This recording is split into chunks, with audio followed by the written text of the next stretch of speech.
Hello, Assalamu alaikum everyone. Fabric structure analysis for textile ডিজাইনের আজকের design warp এবং web টুয়ে স্টেপ টুইল। তো ওয়ার্প এবং ওয়েব টুয়ে স্টেপ টুইল করার জন্য যেহেতু টানা এবং পরেন বরাবর দুই স্টেপ নিয়ে আমাদের এই ডিজাইনটা করতে হবে, সেক্ষেত্রে প্রথমে আমাদের একটা মোটিভ নিতে হবে। আমরা ইচ্ছা মতো একটা মোটিভ নিতে পারি, যে সাপোজ 5 আপ 3 ডাউন আমরা একটা মোটিভ নিতে পারি। আমরা এখানে লিখেও দিতে পারি 5 আপ 3 ডাউন। সেক্ষেত্রে আমরা এই মোটিভ নিয়ে কাজ করব, 5 আপ 3 ডাউন, 5 আপ 3 ডাউন। আর এটা আমরা যে রিপিট নিয়েছি 8 গুণ 8, অর্থাৎ আমাদের যে ডিজাইনটা হবে সেটা 8 গুণ 8 ঘরের ডিজাইন হবে। 5 আপ 3 ডাউনে 8 গুণ 8 ঘর। তো এই ছিল আমাদের। তাহলে 5 আপ 1 2 3 4 5। তো টুইলের শর্ত অনুযায়ী এক ঘর বাদ থাকে, 2 3 4 1 2 3 4 5 1 2 3 4 5, অর্থাৎ 5 আপ 3 ডাউন, 1 2 3 4, নিচে একটা 5, 1 2 3 4 5, 1 2 3 4 5, 1 2 3 4 5। এই ছিল আমাদের ক্ষুদ্রতম ডিজাইন বা মোটিভ, যেটাই বলি না কেন, এটা ছিল আমাদের ক্ষুদ্রতম ডিজাইন। এই ডিজাইন থেকে আমাদের ওয়ার্প এবং ওয়েব বরাবর স্টেপ টুইল করতে হবে। সেক্ষেত্রে প্রথমে আমরা এখানে 4 ভাগ করে রেখেছি। যে প্রথম অংশে আমার যে ডিজাইনটা ছিল, এটা প্রথম অংশে আমাদের বসায় দিতে হবে।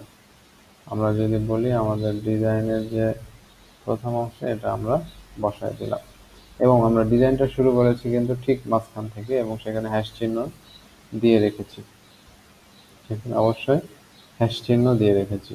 সো এই ডিজাইনটা পুরোপুরি হেরিংবোন নিয়ে নিতে হবে। তাহলে হেরিংবোন নীতি আমাদের যেটা ছিল, আমরা সেটা জানি যে এই সুতায় যেগুলো টানা থাকবে, অর্থাৎ পূর্ণ ঘর থাকবে, এখানে সেগুলা ফাঁকা হবে, মানে বিপরীত হবে আর কি। এখানে যেগুলা পূর্ণ ঘর আছে, এই ঘরে আসলে এই হলুদ মার্ক করা যে ঘর দেখছেন, এখানে আসলে ফাঁকা হবে। আর এই ঘরে যেগুলা ফাঁকা আছে, পূর্ণ হবে। তাহলে আমরা প্রথম ঘর গেল। এরপরে আমরা যদি দ্বিতীয় ঘর দেখি, 1 2 3 বাদ, এরপরে আমাদের এখান থেকে নিতে হবে পুরা হেরিংবোন নিতে হবে। তাহলে আমাদের 1 2 3, সরি এখানে হবে, এখানে হবে না। আচ্ছা, এরপরে দেখেন উপর থেকে 3টা, 1 2 3 বাদ দিয়ে 1 1 2 3। এরপর উপর থেকে 4টা, 1 2 3 4, অতএব 1 2 3। এবং প্রত্যেকটা ঘরে দেখবেন আমাদের মিল থাকবে, 1 2 3। এবার উপর থেকে 5টা, অর্থাৎ নিচে 3টা। আমরা কিন্তু হুবহু এই সুতা থেকে এই সুতা বসাচ্ছি। এরপরে উপরে একটা, নিচে 2টা, এবার উপরে 2টা, নিচে একটা, উপরে 2টা টানা সুতা হবে, নিচে একটা।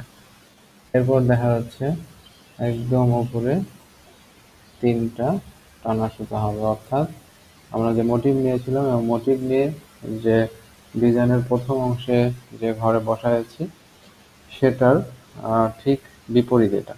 এখানে যেগুলো ঘর টানা ছিল, এখানে সেগুলো পয়েন্ট হয়ে গেছে। অতএব এখন এখানে যেগুলো ঘর পূর্ণ ছিল ক্রস চিহ্ন দ্বারা, এখানে সেগুলো ফাঁকা। ইভেন এখানে যেগুলো ফাঁকা ছিল, সেগুলো পূর্ণ হয়ে গেছে। ঠিক অনুরূপভাবে এখানে যদি আমরা ইয়ে করি, তাহলে আমাদের যেটা হবে এই ঘরগুলো ফাঁকা, তাহলে এই ঘরগুলো পূর্ণ হবে। এবং এখানে অনুরূপভাবে 3 2 3 2, অনুরূপভাবে 2 3